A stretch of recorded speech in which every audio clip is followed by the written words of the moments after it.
Edwin Crucine, búsquelo en Instagram, que él está como en estos días como emocionadito y ha puesto un par de cosas. De repente. Háblanos de Dune, dime de Sí. Jason Sí. y de Zendaya. Yo sé que hay unos que quizás son mejores, pero esos son los dos que a mí me gustan. Exactamente. Pero antes quería decir, sumarme, ¿verdad? Buenos días, Edwin. Hola, ¿cómo están? Tú sabes que aquí empezamos a revelar lo loco. Sí, yo sé. Que somos una familia muy disfuncional. Alegremente disfuncional. Tú sabes que me sumo a, qué sé yo, a la tristeza que debe estar, en la que debe estar sumido Alec Baldwin. Lo lamento muchísimo. A mí me parece muy buen actor. Pero desde hace muchísimos años, él tiene una película que se llama, ay Dios mío, que es blues, que él es como una suerte de asesino y está con Fred Ward. No recuerdo ahora el nombre de la película, pero tiene una gran actuación de 1990 y yo la recomiendo muchísimo, está con Jennifer Jason Leigh. La verdad es que la paradoja de esta tragedia es que el filme trata de un fugitivo, ¿no? Es un western, del cual él es coproductor, Alec Baldwin, y es un fugitivo que tiene que lidiar. Excúsame, Miami Blues. Miami Blues. Gracias, querida María Victoria, gracias. Entonces, es un fugitivo, que tiene que lidiar también con la tragedia de que su nieto está preso o está convicto, ¿sí?, por una muerte, un asesinato accidental. O sea, esa es la paradoja que tiene este filme. Y así es como está hasta el momento tipificado esto como homicidio involuntario. Ya tú sabes, o sea, la cosa es doblemente trágica, ¿no? En la ficción y en la realidad es lo mismo. Qué lástima. Pues bueno, la película Duna, no quisiera extenderme mucho de ella porque todo el mundo, pongo que todos los críticos y todos los que tienen sus secciones en los programas van a hablar ampliamente de ella y quizás ya lo han hecho. Yo podría decir así de repente que es una película desde la factura siempre impresionante porque es un gran director, Denis Villeneuve. Le han puesto el mote de el autor de los blockbusters, cosa que para mí no existe porque usted no puede ser autor. O sea, en la película de autor, para que la gente tenga clara, es la película que el director quiere hacer. Y la película que el director quiere hacer generalmente en Hollywood no es la que quiere hacer el director. Muchas veces la que quiere hacer la productora. Y el director logra ciertas conquistas. Pero claro, no dudo que se sienta cómodo el señor Denis Villeneuve porque ya ha hecho blockbusters en Hollywood, que sí lo hizo con The Arrival, que es una película de gran presupuesto, que tuvo mucho éxito, interesante, sí. A mí no me gusta del todo, pero es interesante. Me gusta más otra película de gran presupuesto que me parece todavía más profunda en muchos sentidos y osada, que como Blade Runner 2049.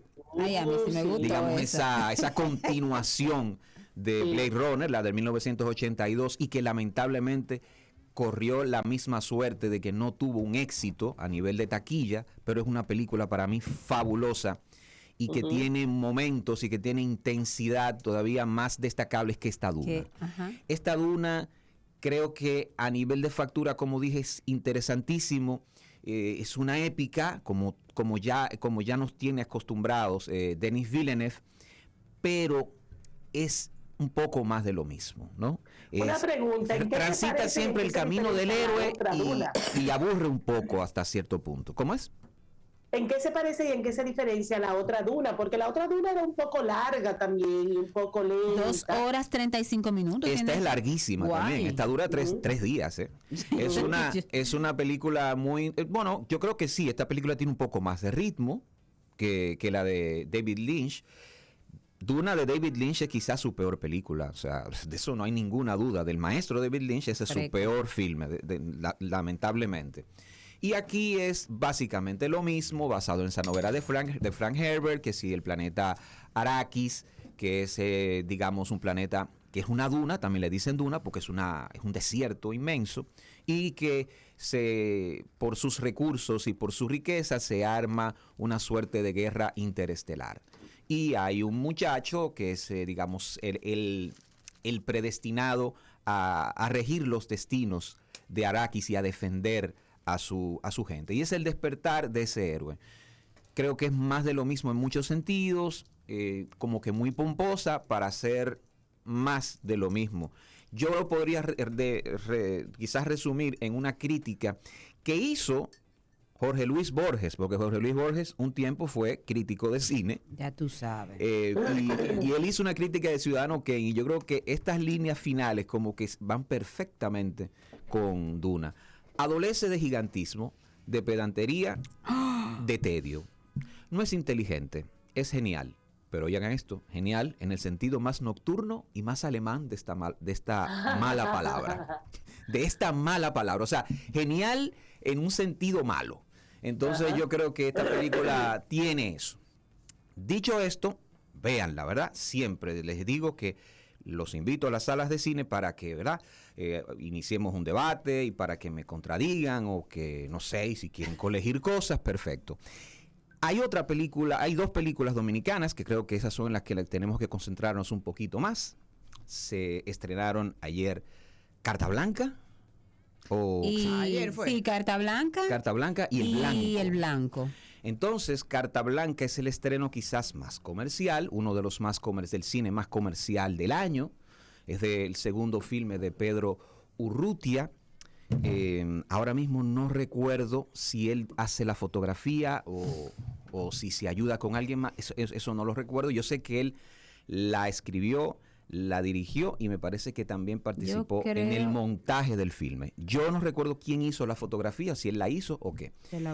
Yo creo que la hizo, pero lo voy a confirmar.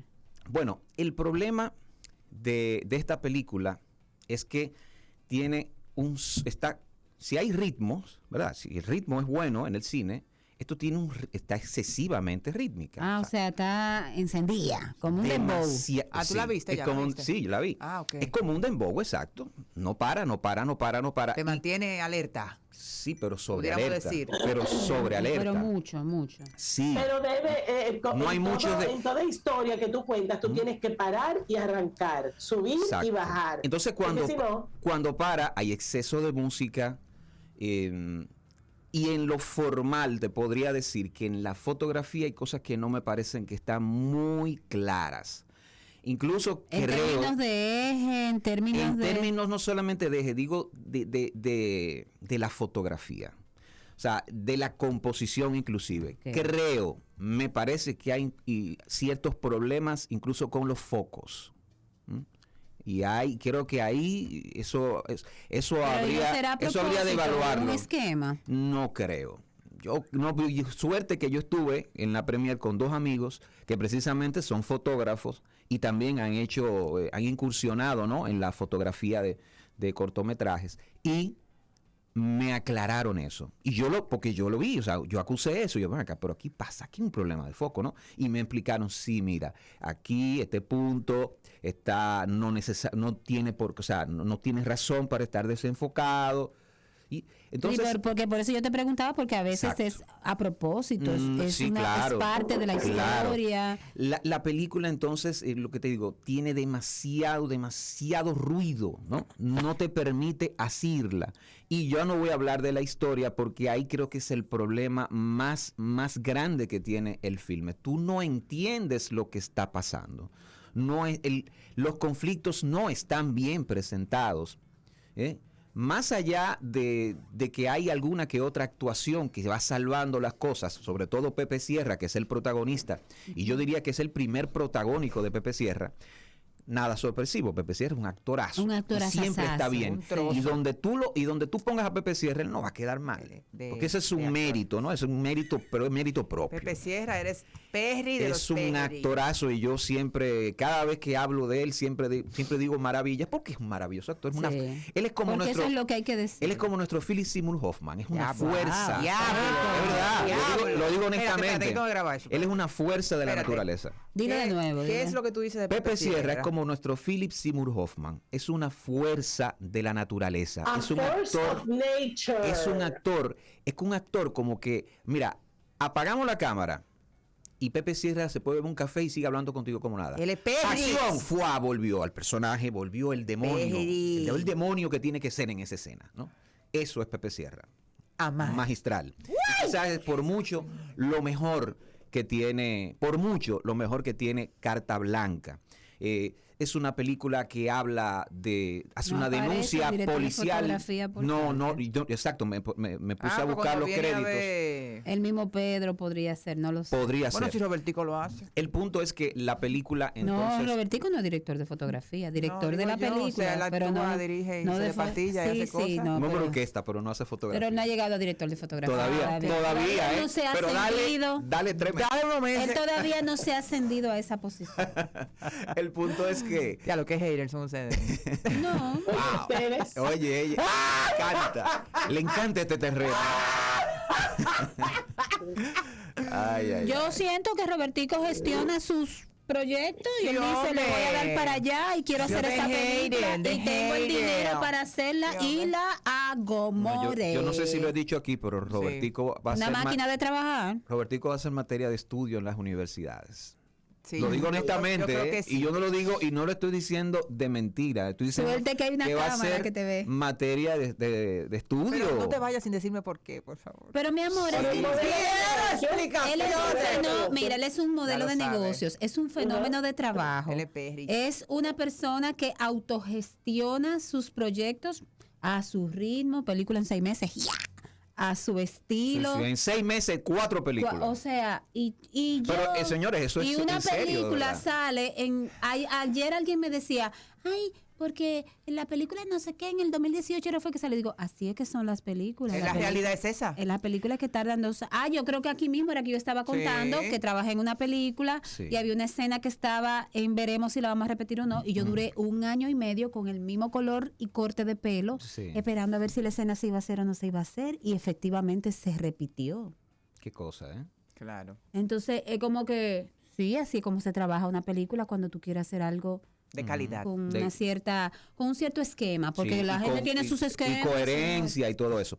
Bueno, entonces, quería decirles que el filme es una denuncia supuestamente a la policía y quizá el manejo de la policía, pero de repente también hace un disclaimer, porque dice, no, la policía está trabajando en una reforma, bla, bla, bla, bla, bla, bla. Sí. No, o sea, vamos a tomar el toro por los cuernos, o tú me hablas de esto, claro, pero tampoco me lo chancé. O sea, el filme tiene eso. Claro. ¿No? Tú no entiendes claramente la motivación de los personajes o sus motivaciones. Y eso es fatal en un argumento, en una historia. Mira, hablando fatal. De modelos de negocio y de motivaciones, que dice Honoria que Sabrina debe pagarte. Así que ya tú tienes ahí un modelo de negocio a implementar. Ajá. Que le cobre. Que cuando tú vienes en modo hater, que le cobre. No, me pongo así como gustosa. Como bien. Óigame, él se sabe todos los truquis. Cuando yo me pongo chuki.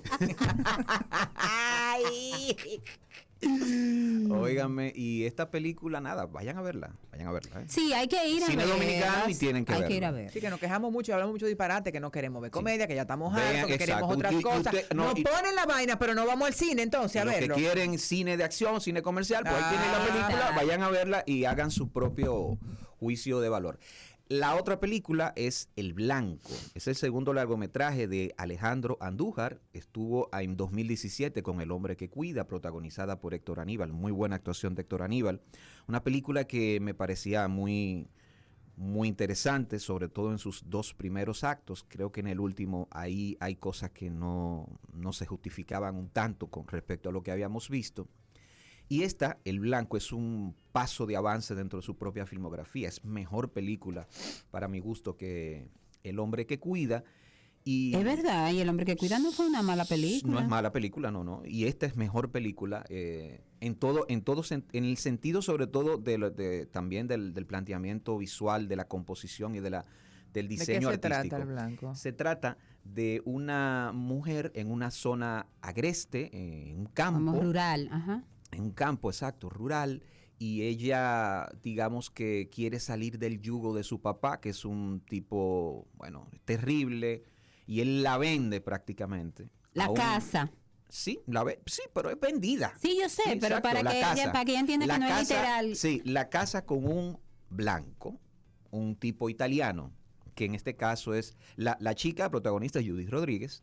El blanco, que es un italiano, se llama Ettore D'Alessandro.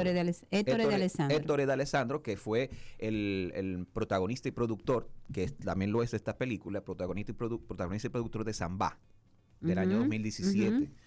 Entonces, la relación que se da entre ellos es como quizás la base de la sustancia del filme, y se une una tercera persona en la trama, que es Karina, no sé si Karina Valdés, no sé cómo se llama eso, ella, pero es brillante y para mí es lo mejor que tiene el filme. Y se produce una suerte de triángulo, un triángulo, yo no voy a decir un triángulo amoroso, pero es un triángulo oscuro, ¿no? El tráiler de la película lo establece. Un triángulo complicado, y es la hermana, el personaje funge de hermana de Judith Rodríguez. Esta actriz, que ahora no recuerdo cómo se llama ella, y que está en Liborio también, que me parece lo mejor. Karina Valdés. Lo mejor que tiene Liborio, también parece. También lo habías dicho. Sí, también me parece lo mejor que tiene este filme. Entonces, esa tensión que se va viviendo entre ellos y también entre este hombre que digamos que la tiene de esclava en la casa, creo que la película por ahí viene, es un alegato contra contra el machismo, ¿no? Contra ese patriarcado. También, digamos que es también un alegato a la o sea, en una denuncia contra el racismo, de alguna forma también. Sí, porque allá la casan con ese blanco para mejorar la raza. Exacto, para mejorar la raza, entre otras cosas. Y el personaje de Judith respecto a su hermana tiene una tez más clara. Más oscura. Karina tiene una tez mucho más oscura, es negra, ¿no? Es negra en todo el sentido de la palabra. Y bueno, hay una tensión también que se produce entre ellas, hay una tensión sexual. Tan bella, Karina, Dios mío. Y una consumación de actos sexuales nada edificante. Nada sugeridos. Nada edificantes entre los tres. Entonces, la película creo que en ese sentido es interesante. Va proponiendo. Bellísima, sí, es bellísima. Va proponiendo cosas que me parecen correctas. Sin embargo, además, a mente que propone cosas y de que tiene giros y de que tiene simbolismo, incluso hay un simbolismo en el final que me parece muy acertado y me parece también muy peculiar. Yo siento que al filme le falta emoción. Los griegos le dicen a eso patos. Los filósofos griegos decían patos con TH. Y el etos. Exacto. Y el patos es como esa capacidad de ya sea en oratoria, ya sea en una actuación. Lo que tú estás sintiendo. Exacto, de tú generar emoción en el otro. Emoción, eso. ¿Verdad? De tú generar emoción en el otro. Esta película carece, me parece, por muchos momentos de ese patos. Tú no terminas de... Por lo menos yo, voy a hablar de mí, de mí, de repente hay mucha gente que se va. Punto de vista, pero desde yo tu mapa, siento que ese filme, ese es como su talón de Aquiles. Están Ettore D'Alessandro, Judith Rodríguez, Karina Valdés, Gerardo Mercedes El Cuervo, Alberto Samboy y Alexis Luciano. Exacto. A nivel, digamos, tiene un reparto. Sí, a nivel, el reparto está muy bien, ¿eh? O sea, las actuaciones están todas redondas, pero yo creo que la mejor es Karina Valdés, pero para mí, por la milla, y no creo tampoco que sea la mejor actuación de Judith Rodríguez. De Judith hemos visto otras grandes actuaciones, quizás Carpinteros, y podría decir que todavía me gusta más el personaje de ella en Cocote, que yo creo que creo que en ese sentido, creo que ella hiló una cadena de buenas performances, porque sale del set de Cocote y hace Carpinteros. Como que creo que tuvo ese timing. Y eso influye, eso pasa mucho con los actores que salen de una película y quizás no terminan de salir del personaje. Y esa energía le favorece. ¿Tú sabes que a mí me gusta mucho del blanco? El afiche. El afiche es buenísimo. Todo en ese. Mira, en la película, eso iba a decir. Y el tono de la fotografía. Sí, la fotografía yo vi, me quedé con la boca abierta. Se llama PJ López. Lo memoricé porque me gustó mucho el trabajo que él hizo. PJ López se llama el director de fotografía. Y señores, es una clase por momentos de cómo se ilumina. de cómo hacer, porque la fotografía no es iluminar solamente, es trabajar con las sombras. Cómo lograr que esas sombras sean un personaje más, que esas sombras sean expresivas, que esas sombras, digamos, sumen cromatismo al drama, si él es un drama, o al género que sea. Entonces, ahí me parece creo que un gran punto que se anota el filme. Alejandro Andújar supo aprovechar y le sacó mucho filo a este departamento de la fotografía. La locación me parece también muy acertada. De hecho, yerma, lejana, polvosa. Sí, todo indica que se construyó para el filme. Y eso es un gran acierto, ¿no? Porque los espacios se aprovechan de una forma... Están pensados, medidos. Eso es una película muy interesante. Es que ese fue el caso. Es una película muy interesante, un drama muy digno. Tienen que verlo. La música, que si no recuerdo quién usa la música, pero la música tiene un tono minimalista que se agradece. Se agradece. Claro, se agradece. Porque nosotros adolecemos en nuestro cine de empujar las imágenes con la música. Y de ser muy ruidosos en ese sentido. Ruido en un mal sentido. Claro. En una mala, como diciendo, como parafraseando a Borges, en la mala palabra. Ruido en mala palabra. Entonces...